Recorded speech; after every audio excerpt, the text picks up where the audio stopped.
Ça vous parle? C'est tout simplement l'une des plus grandes inventions dans le domaine de la construction en béton. Une invention qui a révolutionné l'art de construire du XXe siècle. Le béton a une très grande résistance à la compression, mais il résiste mal à la traction qui lui est appliquée quand il est utilisé sous forme d'une poutre, par exemple. Dans le courant du XIXe siècle, naît l'idée de renforcer le béton avec des armatures en acier pour remédier à ce problème. Lorsqu'on applique une charge à une poutre, elle s'allonge en partie inférieure, c'est la traction, et elle se comprime en partie supérieure, c'est la compression. L'armature en acier s'oppose à la traction, c'est ce qu'on appelle le béton armé.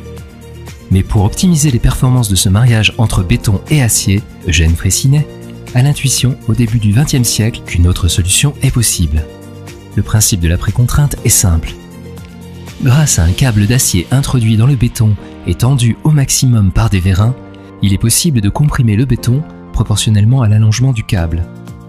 Ainsi, le béton reste comprimé et peut résister aux tractions auxquelles il sera soumis par la suite, supporter des charges importantes, et même revenir à sa forme initiale.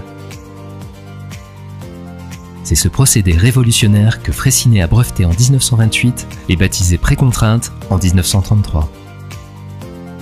Il expérimente l'idée de la précontrainte du béton dès 1927, lors de la construction de la halle Freycinet. Par la suite, il réalise de nombreux ouvrages révolutionnaires grâce aux longues portées et aux formes élancées qu'autorise son invention, en commençant par le pont de Luzancy en 1940. La précontrainte a permis la réalisation de nombreux chefs-d'œuvre de l'architecture moderne et contemporaine. La Grande Arche de la Défense, par exemple, avec ses mégapoutres. Ou le pont de l'île de Ré, d'une longueur de près de 3 km. Ou encore le fameux Mucem à Marseille, qui conjugue les performances du BFUP avec celles de la précontrainte.